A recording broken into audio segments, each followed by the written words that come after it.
Hey, everybody, and welcome to Live 360. Live 360 is a segment that we do with artists that are from Louisiana or the surrounding areas, where they get on and they just tell you a little bit of what's going on in their lives, what's going on in their music, things that they've done, in their career in the past, and things that they have coming up. And the first one we have joining us today is my friend DJ Grissom with the Gym Mobsters. He's going to come on. He's going to talk about what they did in their tour and the different things that they've had going on. Also, DJ Grissom's one of the people that stole my son as a fan. I used to be my son's favorite band. Now the Gym Mobsters is my son's favorite band. I'm okay with that. Everything's fine. We're still cool. He's the first person I wanted to bring on, man. He's a family legend. So in just a little bit, we're going to welcome him on. So stick around and hang out with us.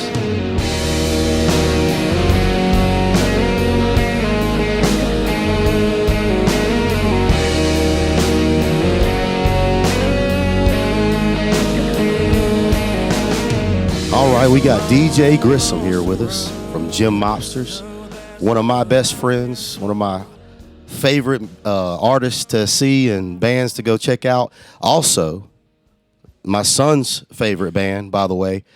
DJ and his crew has stolen my son from me. I remember he told me, "Hey, that's my favorite band," and I said, "Oh, okay."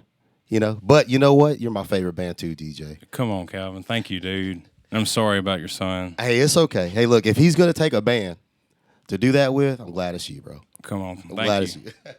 So, DJ, I want to start off this segment with tell us a little bit about you, about DJ Grissom, about Gym Mobsters. Tell us a little bit about your inspiration and starting the band and kind of what kicked everything off.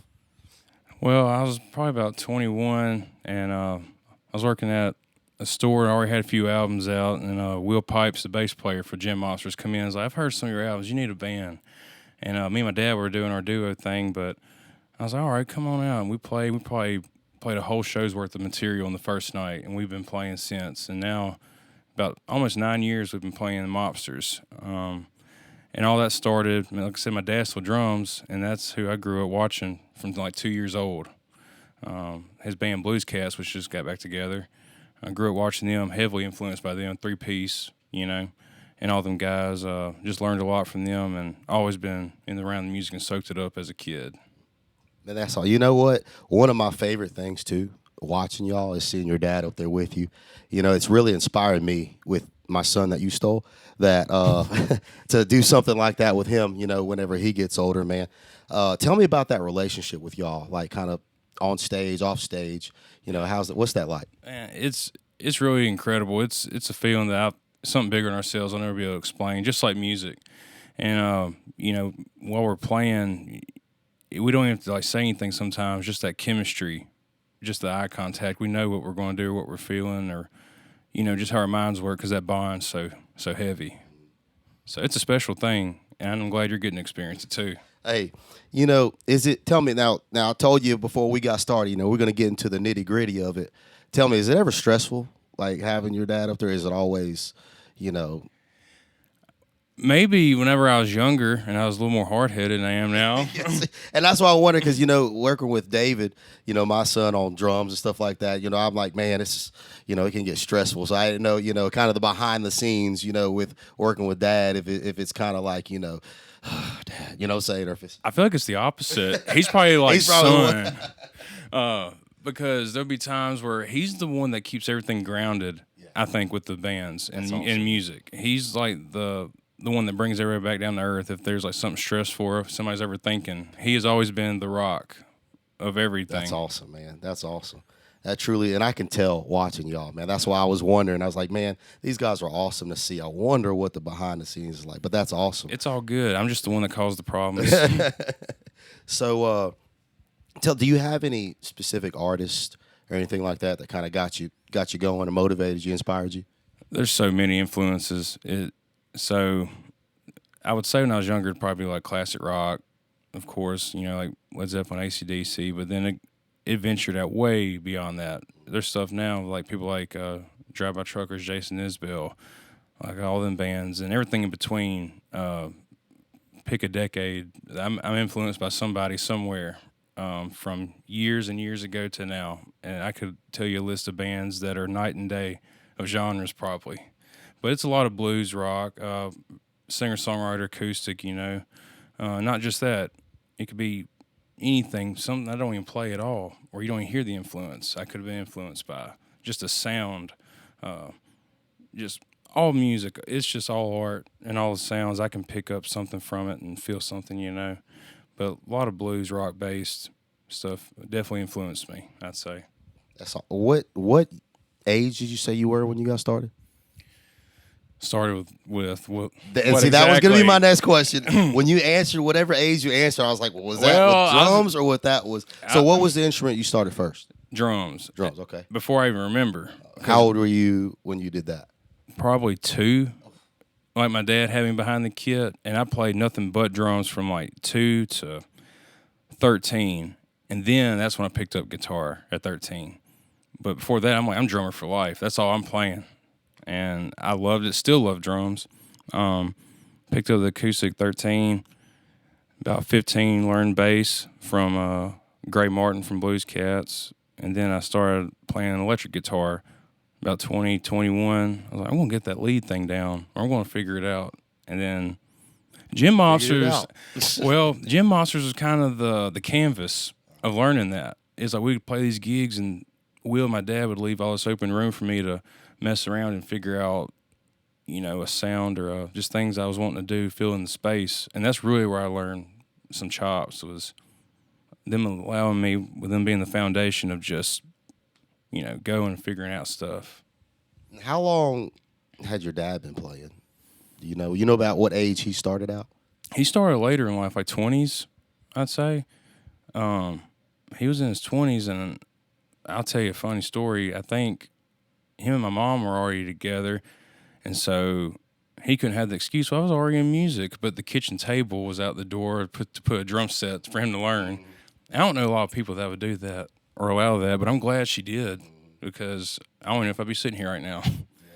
And your mom, dude, I love seeing her at your shows, man. She's like every one of them. Yeah. She's so supportive, man. And it's like that. I know she's mom, but it's just almost like that.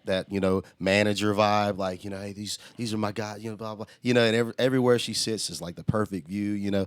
And I love seeing that, man. I love seeing. That's why I wanted you as the first person on the segment, is because everything about what y'all do I really admire, from your dad playing to your vibe, the humbleness in you, your mom, man. Are you which, like I was going to ask before, is your dad the first one in your family to do music, or is there somebody musical in your mom's family as well? I know there's people that's played music, but as far as like the steadiness and just like the pursuing it, I would say my dad's the first one to really take it like that. First gen. Like, just, yeah. So you're second gen. I would say so. Come on, yeah. Man. And that, that's what I can tell. The questions I was asking about when you started, all that. I can tell it's in your blood, bro. I can tell. Watching you play, I can tell, man. Music is embedded in you. Like, the names of these musicians, of these people, that influence you and all that kind of stuff. It's one of the questions I get scared to ask, because I really don't know a whole lot of. I'm first gen. I'm trying to figure it all out. So whenever you're able to answer all those questions, I'm sitting back like, man, it's in his blood, bro. And it's awesome seeing that, man.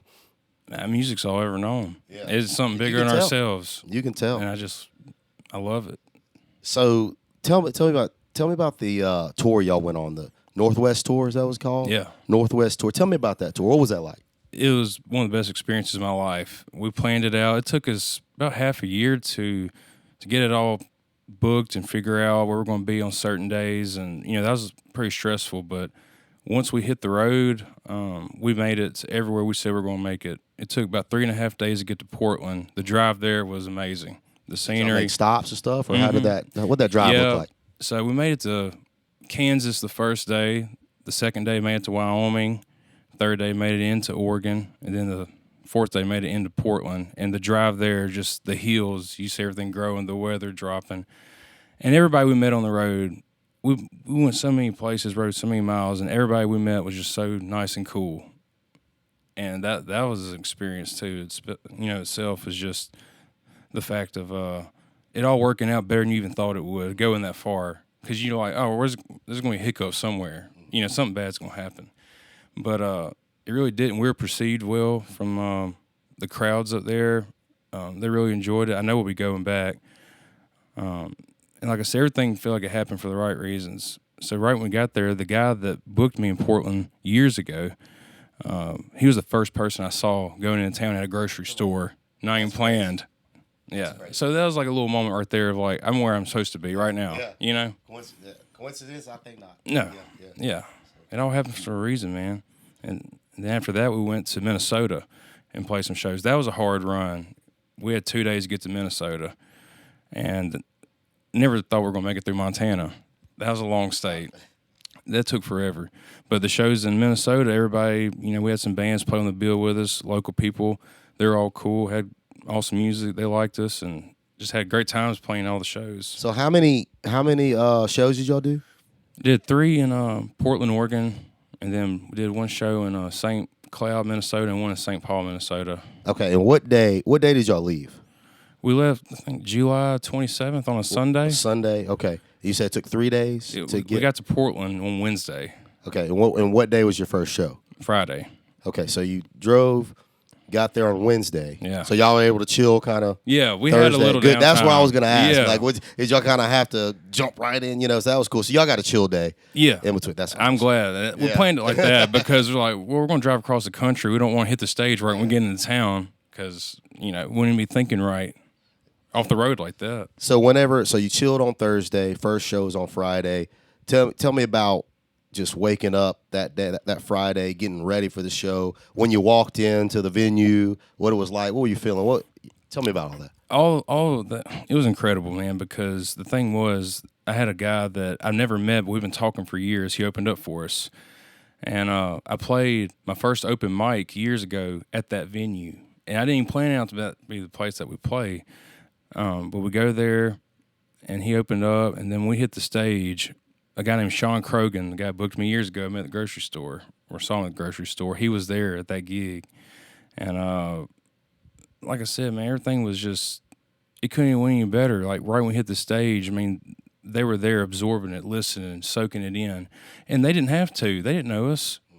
I mean, but they just, they really liked the music and the improvisation that we do.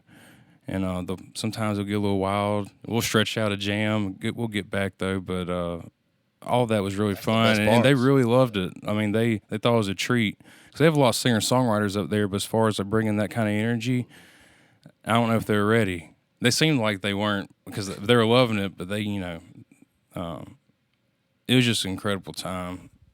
It couldn't win any better with how it was perceived, I think. Yeah, that first show kind of sets up the pace for the rest of the tour. That's right. So yeah. It was off the bat, we're like, all right, we're up. Like, we're feeling good. Here we go. Yeah. And the next night, had another gig at another place, and didn't know anything. anything. Played Saturday, so Friday, Saturday. Okay. And then Saturday, we opened up for a band out of Idaho, but then there's a local band too, so it was 3 of us on that bill. Really good show. We got to play about an hour, and like I said, both them bands were really cool. Glad they allowed us to get on board because that gig was booked about a month before we left. It was canceled. It was like, all right, we got to find a place, and luckily they were nice enough to allow us to come on the bill. Didn't know us for nothing, so I'm like, that was great. We got to do that.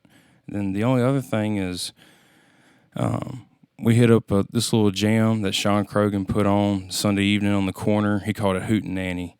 He got to play some acoustics. But our last gig was on that Tuesday at a bookshop where I played my first show up there. And we set up, and it was really cool playing that bookshop. There's all this old antique-looking stuff everywhere, books, these old lamps, intimate setting. And that was perceived well. Everybody, one thing I've noticed about there is everybody's so quiet right when the music starts. You can hear a pin drop, and everybody's just looking. And that's an incredible feeling of, say there's something you wrote or this feeling you have, and it's like, man, they're really listening, and appreciating it. So that's one thing I really love about Portland, Oregon, is just the music scene up there is so different than around here. People down here, let's get rowdy, Yeah. Yep. So y'all played Friday, full band. Mm-hmm. All right. Yeah. And then when I say that, I mean like full energy, full all out. And then y'all opened up Saturday. or what? Were there's a band open up. The local band played Okay. first. We played in the middle, and then a band from Idaho played last. Okay. And we played all out for that hour. full out. Okay, and then so that was Saturday. Then you get to chill Sunday, Monday. Yep. So what'd y'all do Sunday, Monday? Well, like I said, Sunday we went to that little jam called Hootenanny. We met at this corner, and these people just showed up with acoustic guitars that live in the neighborhood. yeah, And I'm I like, remember seeing that on your yeah, face. Yeah. and that was wild because I'm like, I don't know if that could happen, around home like this. Well, I definitely can't walk to Monroe from where I live, but everybody, in that area, everything's real close, and the things they do, you can just like walk out your door, grab your guitar, and go somewhere and find somewhere to play, whether it's at an open mic or with a band doing jamming or on the corner. You just walk in there and grab a guitar and do whatever you do. It's everywhere. Music's everywhere up there. That's crazy. A lot of opportunities and fun. a lot of cool people to meet. Yeah, it was great. So okay, the jam session on Sunday. So what did y'all do Monday? Y'all just kind of hung out. I did. Yeah, me and my parents hung out at the Airbnb all day Monday, and Will got picked up by some friends up there, and he went to the coast. I wanted to My go boy to the Will. coast. I know. And I'm like, man, I'm trying to save some energy because I know we're about to drive to Minnesota. Yeah. And Will was out all day, and he come back, and he was like one of the best things I ever did. I'm like, man, I know. I wish I would have went. Just experiencing that in that moment, being at the coast, I couldn't imagine what he got to see. Yeah. But I stayed. I had to rest. I feel you. I bet. Because man. me and my dad were swapping out on the driving. He would drive a full day. I'd drive a full day. It'd be 10 or 12 hours. And I try to save that time. So Monday was actually the most chill day that I think we had. And you got to have those in a long tour like that. You got to be able to at least have a day. Yeah, you'll go chill. crazy. Yeah. Yeah. And so okay, so then Tuesday, where was that? The bookshop. The bookshop. Okay, and was that a full band? It was, too? but we were a little more more- toned okay. down. It was fun because we got to experiment with what we would do, like tone it down. But we still had try to give that power or that edge, vibe, energy that you may give whenever we jam hard. I was trying to project that kind of feeling without having to crank it up, Yeah. and it worked. It was fun. It was a cool show. And y'all headed back on Wednesday, Wednesday, that's when we left to go to Minnesota. and then drove all day Wednesday, all day Thursday. That Friday, we'll see, we got there Thursday night. Friday, we actually got to chill all day, then play our first gig, Minnesota, Friday night. No, I mean on Tuesday you played, but then when did y'all leave to come back home? Oh, let's see, played Friday and Saturday in Minnesota. Sunday, headed back home, made it to Arkansas. And then that Monday, made it back. Okay. So I think we drove 92 and a half hours. Ooh, that in was 2 going to weeks. be my next question. Wow. 2 weeks. It was 92 hours in 2 weeks. Yeah, and then a little over 5,200 miles is what it was. But that's the dream, bro. It was. That's that tour. That's that every band, man. I can't wait till my first tour. And and I'm guilty, man. Look, if I have a 3-day stretch, I call it a tour. You know what I'm saying? For but sure. But y'all like, for this, that's real deal. Driving. Look, I'll tell you how it started. I didn't think it would ever happen. I went up there, flew up there by myself a few years ago, and then my dad said, it'd be cool to go up there where I mentioned or something like that. And then he was kind of like, why not? And I'm thinking how are we going to go up there? It's cross country, It's easy for one person, but I told you, he's the one that makes stuff happen. And so he puts the idea out there and he's kind of like, we can do it. And man, it don't even feel real still. I mean, Still kind of living on that high. Yeah. For sure. It's in my mind every day. And then I told him the other day, I'm like, I don't know how we did that. Yeah. It's just that was a lot to get ready for mentally, physically, but it was worth every second. That's awesome. I can't wait till we plan something again. And I know it's coming. So now dial it back for the rest of us regular people down here. All right. Come on now. Dial it back to tell me what and maybe, not every musician gets to fully dive into gig life. You know what I'm saying? Like, every now most time musicians, they play here, they play there. But man, you do it on a big level. Like you play a lot. We talked about it earlier, kind of chit-chatting how you're just sometimes when you add in work and you add it on the gigs, tell us about just that, what gig life is for you, man. Like tell us about the hard parts, the fun parts, tell us about that gig life for you. So, yeah, you're right. It can be a lot because if you have a day job and you're trying to squeeze in everything you can with that gig life because you love it and that's what you want to do, you can get tired out. But the hard part is just the stress of going, going, going. But there's a feeling in me where it's like, I can't stop. I got to keep going because I want to, not because I have to. I just want to keep doing it. I'd say the fun parts is just finding out what's going to happen, whether it's like, because we write a lot, we got a lot of original stuff, and it's fun to experiment and write and then play that live and see how that gets perceived. And like, we're lucky for people to like it because, some people will be like, I don't know, I don't want to hear it. But we have gotten over a lot with originals. And I'm so glad, people like it and want to hear it because it inspires us to keep going. And we're excited to just, learn. And then the people you meet, you know how it is when you play different places, even away from here, all the people you meet and make them connections. That's a really fun part about it. And then seeing them have fun with what you're offering and what you do. And then the experience on the stage and then, the people and just the love for it and knowing where you started and where you're at now and all the things in between. And you just feel blessed for all the opportunities that are still coming. It's just exciting to see. And I like kind of not knowing what's going to happen. Maybe you have ideas, but just following the road that, you put down and you're riding on, it's fun to see where it spreads out to and where it takes you. I don't know. That'd probably be the best part about it. I'd say ultimately, that's the big thing. You're going there to play music, and whatever you feel inside, you let it all out there on that stage, and people feel it. Man, I'll go to bed happy that night. And they do, man. I remember first time I heard you, man. Like, that's exactly how I feel. All the things, even as a musician. And I feel like if you have the talent like you have to be able to, to really to excite and to bring that wow factor to other musicians, that's next level, bro. Oh, it warms my heart whenever I see musicians out there and they're loving it. Because I'm like, nobody owes anybody anything. And then whenever I see people out there that, like really liking it. I remember when I first met you, I think you bought a shirt that first night. And you're like, sign the back of this thing. and I was like, come on, dude. And, we got to meet, and that was years ago. And since then, just all the stuff that, I've done and you've done, like, I've just seen so much growth in this area and people.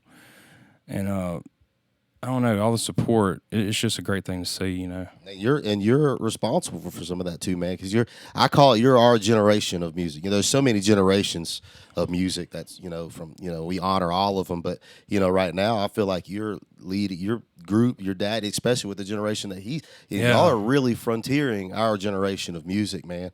And so, man, that's really cool to hear. Yeah, Thanks. Seriously. Thank you. So, that's why I was wondering, like, what that life was like for you. That gig life and doing all that, the stage, man. I was wondering what that is. It's been a lot from the beginning. If you think about it, because I started playing live. My dad's band on drums. I sit in for a few songs when I was probably in high school, and then I started playing bass with Roadside Scarecrows, which is me, my dad on drums, and then guitar player Blues Cats. I play bass. Then I started playing solo shows at 17, and then Gym Monsters at 21. And besides all that, I was still doing music stuff all between with different people. But all the gigs and paying some dues, that's a big thing. I mean, the situations, and you look at where you were then and where you're at now, and just how things growed, and just trying to keep on riding that wave of it, and then just seeing where it goes and try to just do something, always having something else in your mind of where you're going to go. Just have the ideas, Yeah. So you said you started at 17. As far as playing live music. acoustic shows, yeah. That was how old were you at your first full band show? With Gin Mobsters? Just any full band, like your first experience as, now I got a band. Because it's a different monster playing acoustic. Yeah. And then, now you got a band behind you. Now you got to, sync you with everybody else. So how old were you when you did that? So I'll tell you about two different bands. At Roadside Scarecrows, I was 15.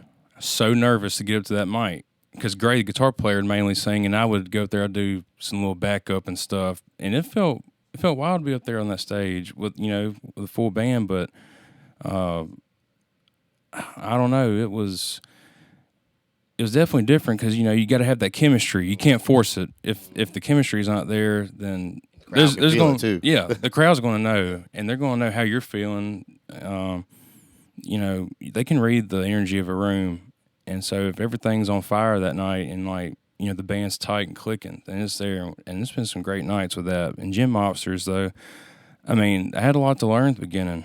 Like I said, I was 21, and we're just kind of playing some gigs, and I was kind of learning some lead, and I've already wrote songs, had some albums out at that point, but never played with a band live. And and we're a 3-piece, so it's kind of like I can't be a weak link. we gotta make this sound big. So it was cool figuring out how all that worked with the band situation, and we're just getting better and better, and we read each other so well now. We just know each other and what we're going to do and where we're going to go with a dynamic or anything with how the song flows. It's been a long journey thinking about everything. I mean, I don't even look the same. Yeah. Well, I was going to ask you, so starting at 15 with the band, and then now to where y'all are at now. Yeah.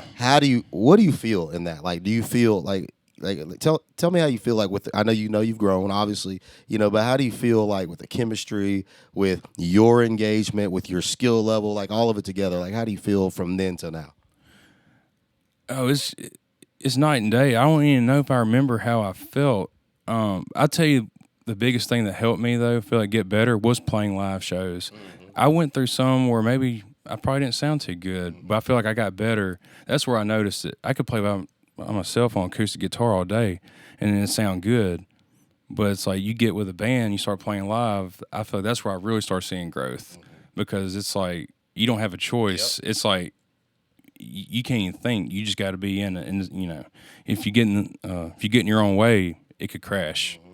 You just got to flow, and then you find the more you play live, the more you get in that flow, and you can just go right into it, and you know what to do. And some people they come out on fire right off the bat, but it took me some work and time and a lot of gigs. How many practice hours you have in, man? Oh, I've obsessed. If you start with drums, I know I played drums obsessively, and with friends too, over at the house. And then when it comes to guitar, I mean, hours, days. I don't know if there's been a day where I didn't touch my acoustic guitar since I was in high school. I've at least held it and played something and put it back down every day. Do you feel like since from then till now, and the more that you've been playing, because you're obviously playing a lot more now, do you feel like, I know sometimes for me, the more I'm playing, the less I practice. Oh, for sure. I was about to say, do you feel like maybe, do you still, how many days a week do you think you still get in now on just sitting with you and your guitar? I'd say every day, but it may not even be a practice, so it could be just having fun, like noodling around or thinking of an idea, because I try to write every day too. I have a lot of songs I've written, and that's another thing, kind of like learning an instrument, like getting better at the craft of songwriting. I put a lot of work into that almost every day too, trying to put down words or a melody or an idea. But as far as practice, I'm not the biggest fan. Yeah. See, my dad, he's the rock, because he'd be like, and we probably need to practice. That's awesome. And we try to, like, the mobsters will get together. We try to get together once a week. Sometimes a month will go by. Mm-hmm. If we're gigging a lot, it's kind of like, if we're playing every weekend, well, we don't need to practice this week. But most of the time I'm sitting around the house is to create or write, or not really practicing for anything certain. It could be a cover that I've never played, but I'm just trying to learn a piece of it, just for fun. Just constantly doing something with music. See, that's what makes you great, bro, because that's all. I mean, to be able to still tell me that you pick up your guitar every day and play. I know That's for sure a big I do. that's a big deal, man. Because I'm guilty. Like I when it comes to work, when it comes to just playing and stuff, it's hard. And so to see, that inspires me because to see somebody that plays as much as you do and at work and and you work for the post office, Yeah. man. That's I know your hours are crazy. And I don't know when I get off. See, Look, still pick it up every day. You're saying you're asking me about what the hard stuff is, and I say that's one thing. Whenever you're so busy, you can't find no time. Yeah. But I still feel like I have to find the time. Like, and I have acoustic guitar sitting now on the couch because I'm like, if it's in the case, I may not open up that case, so I have it right there, just ready to go, and I may pick it up, do something. I don't know what it is, put it back down. And that, folks, is what the difference is between mediocre and great. I mean, that's unreal. It's like you and the instrument have to be like one thing instead of separate. It's like you hold it becomes you. Like it takes work. You got to really know your instrument. It is work. It is a lot of work. But if you love it, then that inspires me today, man. Because that's one thing I definitely struggle with. But I know it. Every great musician tells me, every day, I pick it up every day, and play, and I'm just, so and there's no excuse, bro. Stinking post office. I know y'all. I mean, there's no excuse. So I'm gonna start doing that. I'm about to start putting my guitar on my couch, even if it's 30 seconds, or just there. I mean, that little gap of time where like you're doing something, you're like, man, I'm not doing anything productive. There's the guitar right there. You just pick it up, and it don't matter what you do. I have the most fun whenever I pick it up and I don't have a plan of what I'm about to play, or I don't make it this thing of like this is work, like we want to practice. I just have fun, and you can get better and you can have fun and get better at the same time instead of be so demanding on yourself. Like I have to do this, have to do that. Just pick the instrument up and have fun with it, and you'll find so many things that something new that you never even expected. And that's another reason why I do it obsessively, because there's been times where I've wrote songs I really like by randomly picking up a guitar, and then the song comes out, and then later I'm like, that's why I do it, because if I didn't pick up that guitar that day, that song wouldn't exist. So. And see, the thing is, man, like that's why people like my son are like, man, those are my guys. Because, dude, like sitting there watching, you're telling me all this, but then sitting there watching you, it makes sense of how it's effortless, man, for you to visually from the crowd, up there playing, and you're not, you're just your entertainment is your guitar playing, is your style, bro. I love your look, dude, your style, and so like people like me, man, I'm trying to get out there in everybody's face and dance, but it's like you don't have to try, bro. You just and it's because of that dedication and all that behind the scenes work that gets you there. That's awesome, man. That's the thing. As far as I've always thought about that, like I know it's important to entertain, but I feel like I've focused so hard on the music to where I'm kind of like, I'm wanting to play the music I feel, and not have to, feel like I gotta, I don't know, think of something else to do while I'm doing it. It's kind of, I'm gonna focus so hard on this that I hope that this is like all I have to do to be loved or perceived well. You do that well. I mean, that's it. That's your thing, man. And the world doesn't need a bunch of people jumping around. When you have somebody that puts the work in like you do, and it's just effortless and easy, and you just, man, and the thing is, what makes me mad at you sometimes? Tell me. Is because when you're playing, bro, you don't even make faces.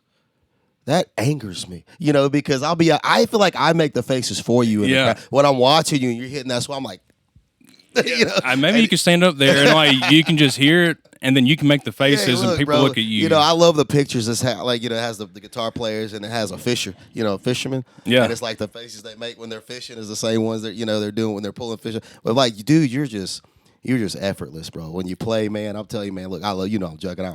Look, but that's the thing, man. It's you don't have to get out there and do all that kind of stuff, man. You put on your shades, your little hat if that's what you're wearing, your guitar, man. You and your dad and Will, y'all just vibe, bro. That's the thing. I think that's why the tour went so good, because we knew that when we went to go play, we were going to show up, we're going to put our instruments, and we're just going to play what we feel in that moment. And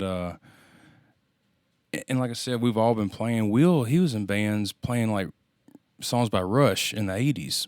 Like Will, he's very musically. He's a vibe too, bro. Yeah, I love watching him. Yeah. He has a lot of knowledge, and then like I said, my dad, between them two, and then just the wisdom I've gathered from them, we just have a understanding of like, we're not wanting to be perceived, I guess, as fake. We want it to be as real as possible. So we put on the instruments when we're just going to do what we feel in that moment, and it's not planned.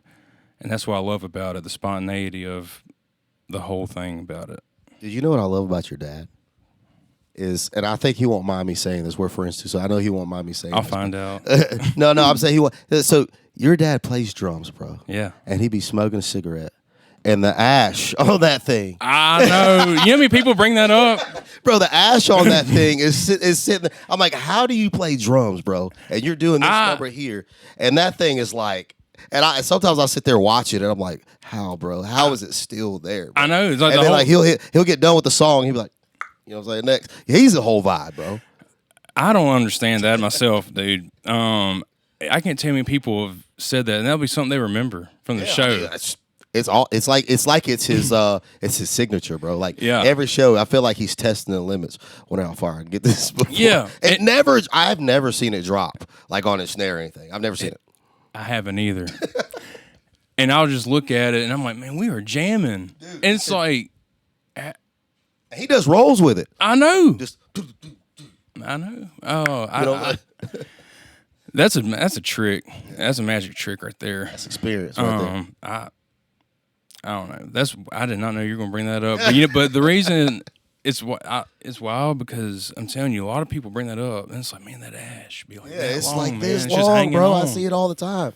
He's gonna see this, and now when he sees me looking and wonder, he's gonna be like, he's looking at my ash. He's right not even come up here was. to he oh man, what was I about to tell you, Calvin? He's gonna be thinking you're gonna be showing up there just looking at that. And it's like he ain't listening to music. He just come here sell on the ash. He's gonna be tonight. Bro. Yeah. So listen, before we close out, tell me about your writing, man. Tell me about the thing is, as we've been talking and getting ready for the segment, man, I went on and I've always listened to some of your music on Apple Music is what I have, but man, you have a lot of music out. You got a lot that you've been writing from a very, very early age. Man, tell us about some of that music, man. And that's a whole journey itself. So I was probably, I'd say 15 when I wrote my first song. And then I didn't plan on it. I just knew when I was learning chords on guitar that I wanted to write and I wanted to make up melodies and just create something from nothing. And that's always been so fun to me. And I printed out some pages last year. I have over 100 pages I printed out of not even full. They don't have to be full songs. It can be like a piece of a song or an idea. But like I said, I recorded, when I was 18, I went up to Nashville, recorded with a guy named D.A. Carcos. We did an EP.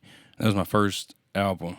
But I've already had lots of songs I've written before then that I didn't choose to record. And then when I was 20, went back to a 10-song album called Scars with D.A. And I'm proud of both them records. I can't stand my voice because I've told you I sound so young. Good. And you judge your own voice. You do. You're nobody's gonna be harder on what you hear out of a speaker than you. But or our worst critiques. You sound. That's why I was talking about you earlier. I was like, even I was like, where did he record this at? So tell us about the journey. And I know it was a while back, but tell us about the journey in recording in Nashville, man. So there was a benefit going somewhere around here, and I played bass with that Roadside Scarecrows band. My dad, Gray Mark from Blues Cats, and there was Mickie James, WWE wrestler, was a singer, and she had these musicians from I think Nashville area to come play with her. And I was young, just trying to do anything I could to grow as musicians. So I had these little business cards made up, and I went to all of them people and I gave them a card. Well, one of the guys was D.A. He gave me a card, said, take mine. He said, I record Nashville. And I sent him an email, and we planned it out to where I went up there during spring break my senior year of high school, and we recorded 5 songs in a week. And that was a lot of work, 10, 12-hour days, mentally drained, but we were proud of what came out of it, and I learned a lot from him. he has a lot of experience with the music, and he's worked with some big people, and he pulled out everything in me. He pulled out more in me than I could have done by myself. Like he was a great producer in that sense. He would take out, he'd use it to your full potential. And so I think it was 2 years later, I had a batch of songs that I was wanting to record, and I was like, man, I'm gonna go back up there with him. So I went 2 weeks this time and did 10 songs. Now that was tiring. 10, 12 hours a day. I mean, you ran out, like, shot, you know. But that was a great experience too, because like I said, that was 10 songs, and they still get played. People still like them. Some of them I haven't played in years. And then after that, I haven't been back and recorded with them, but I would. I've done demos at the house. I've been in different places, but as far as the writing, it's never stopped. There's tons of songs, and I play a lot of originals live. There's some nobody's ever heard, and that's a hard part where I get in my own way. I try to think about, say I have 50 songs and I can only choose 25. It's going to take me a year because I'm going to be trying to think. I'm like, just my dad, he'd be like, just choose 25 and the other one will wait. I'm like, oh, it's that simple? Like, I overthink everything. Yeah. But like I said, there is an album out. It's like 20 demos I did.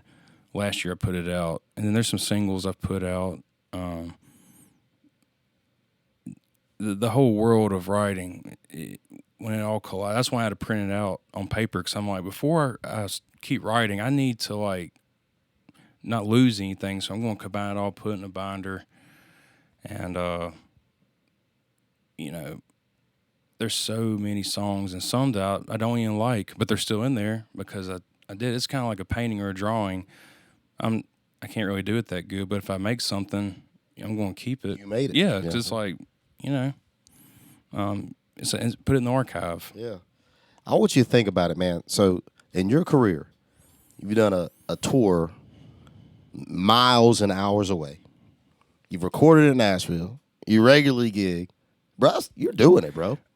That's high level. Dude, you ever sit down and think about that, man? That's why I guess I was saying, when I think about where I started and where I'm at now, it's a lot, but I feel like there's still so much to do. Oh. It's like the restless feeling. No matter, I'm not trying to get to a certain point, but it's kind of like I just got to keep going. I got to keep playing shows and going places out of state or writing something new, just constantly putting it out there and do as much as I can with it. I'm obsessed. Yeah, that's all. I can tell. I can tell. And so you still have some stuff that you're currently writing, some stuff that you're looking to put out here pretty soon? There's some really cool stuff happening with that. So me, my dad, and Will, at the practices, I've been making them more fun. So I don't mind as much now. We go in there, I put on guitar, Will puts on the bass, my dad gets behind the drums. We'll start off with, like, playing something randomly on bass. My dad will start drumming, and then I just start playing guitar, and then we record that, and I listen back, and this whole story or a song would just appear. And this is very fresh for us, because usually I always write everything by myself. But it's been really fun to do that because the foundation's there, and you just got to put the story to it or whatever you want right. And so we have a batch of songs that we're really excited to record, and some of them we haven't played live yet, and we are very excited to play them live because we just have a good feeling about them. I think I recorded one we made up, and right at the end recording, you can just hear us laughing because it was just so fun. It was like, probably keep that in, man. Yeah. That's pretty cool. Yeah. I mean, it was just we just knew that it felt good. We had fun playing it, and it felt authentic because there's nothing planned about it. It was just what we felt, and it's been really fun writing like that lately. It's been new for me because I usually get the acoustic. That's how I wrote almost every song, sit down with the acoustic, and it's been fun to do it with the whole band. I overthink it sometimes when I'm with people, and by myself, I guess I can just, it don't matter, but I'm finding out ways to have fun and be open with a collective group of people. And that's how y'all y'all do y'all's rehearsals, y'all get together, and y'all just kind of just start vibing. That's how we've been doing it lately. That's awesome, man. Because, I mean, a lot of songs we've been playing them for a while, so we got them down. And if we want to throw in some covers, we'll do like a few at a time, just so there's not a lot of pressure. Like, we got to learn 20 new songs. Like, we'll learn a few. And I don't know how many songs we know, but we could definitely split up different set lists for shows. So now I guess we're at a point where we know a lot of material. To where, all right, let's just create some stuff now, since we already got a big foundation of songs. It's been really fun. Looking forward to that, because it's kind of like I said, I was talking about painting earlier. It's like a blank canvas, and you just throw random colors, and you don't. I'm going to paint this, and then it turns out, well, it's it. I like to paint, and when it's done, then I find out what it is. That's how I look at it. It's like or like a song. I don't think, well, I'm going to write a song about this. I write the song, I read it, I'm like, oh, this is what it's about.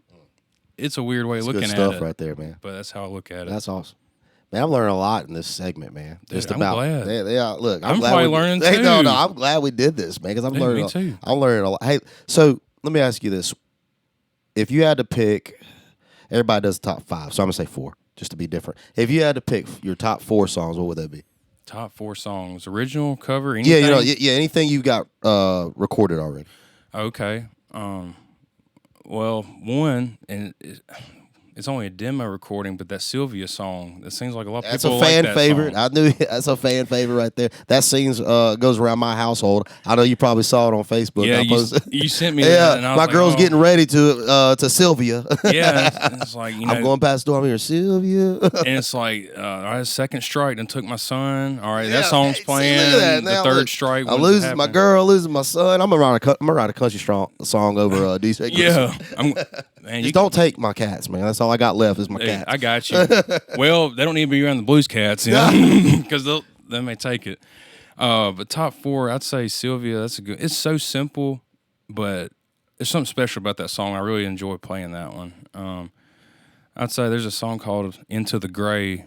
I got that out as a single. I really like that one as well. It's in a lot of these songs. A lot of my favorite ones are really soft. That's what's weird, because in the band we jam out, but I feel like a lot of my soul and my heart is a lot with that intimate singer-songwriter stuff. Some of my favorite songs are just very relaxing. See, Into the Gray and Sylvia, I'd say, oh, man, you got me thinking now. I kind of popped that one on you. We didn't talk about this one earlier. I kind of threw it on you. I'm thinking about everything even from the beginning. You know, I'm thinking about newer stuff. There's a song called Marianne that we wrote. I like that one a lot, and I'm just going to say something randomly. Oh, I'll say a title of a new one, Gotta Get Down. Nobody really knows it. We played it live like once or twice. It's one of the new ones I was telling you about, and I'd say that's one of my favorite ones, because every time, it's in my head every day. We wrote it a few months ago, and right now it's fresh, but I'd say that's one of my favorites. But there's so much you can find, and I'd be excited to see what somebody else's favorite would be, because it's usually not what I would pick. That's what's surprising, like putting out an album. Somebody's like, I really love this song. And I was like, I didn't think nobody would even pay attention to that song.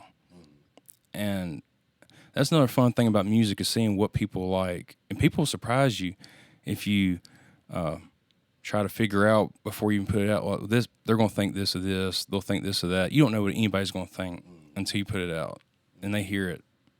And that's really fun to see how that works out.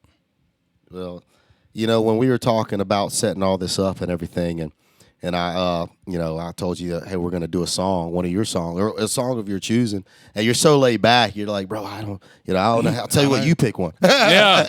I'm like, which one do you you're like? Like, you pick. I'm like, oh, goodness, let me think, because, I love all your stuff.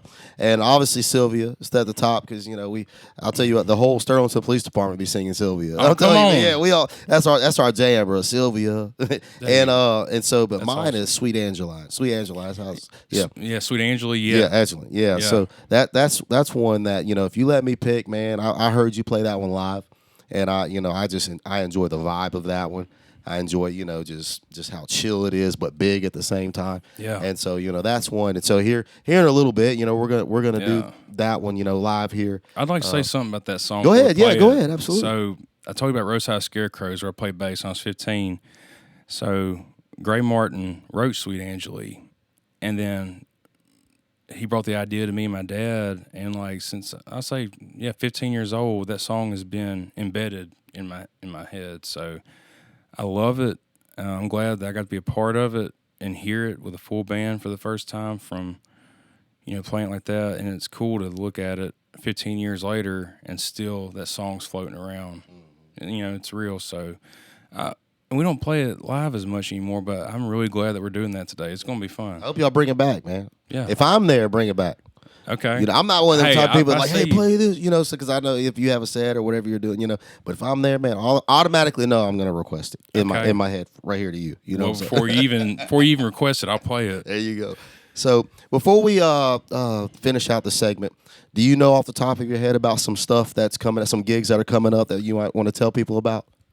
So, the tour was a big thing we planned for this year. So right after that ended, we didn't really think about what was coming right after. So September is pretty open, but I mean, we got some stuff and away from here. I can't think of anything local that we got. We got a lot of gigs. We're booked up to December though.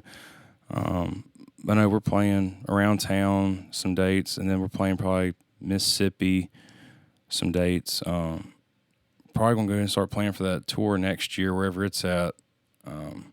But just doing the same old thing, And the thing is, I'll tell you, this would be a good thing. So gymmobsters.com is our website, and our calendar's up there. So everything, I keep it updated. So everything is on there if you want to see us, and I even post my solo shows on the Mobsters website. So all the gigs are up there, and then Facebook, Instagram, I post everything on there. I try to keep it updated so everybody knows what's happening, Awesome. Well, thank you so much for coming to hang out with me, you, man. dude. Let me learn a little bit in the segment. Yeah. We'll be right back here in just a little bit to do Sweet Angeline. Yeah. All right. That's right. And we're going to have some fun with it, so don't go nowhere. We'll be right back.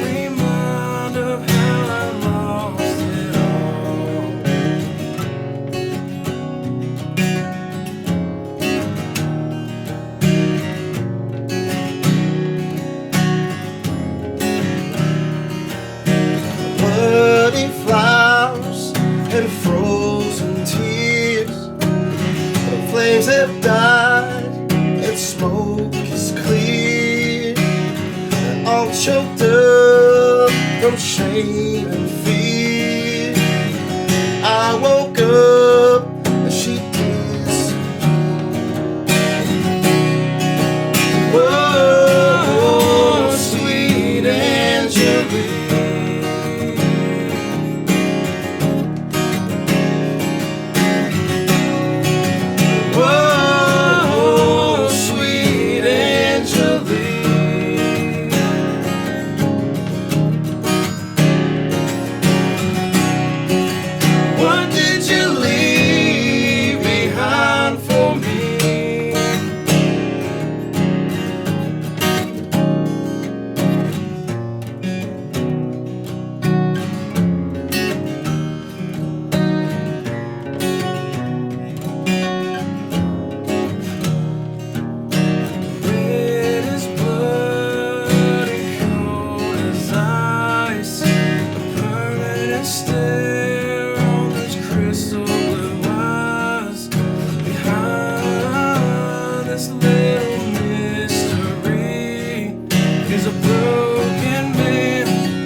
DJ. You the man, bro. Come on. Thanks for dude. hanging out with us Yeah, today, man. dude, for sure, man. Had fun, man. Hey, we'll have you on back pretty soon. Dude, You I'm ready? looking forward to it, dude. Come on.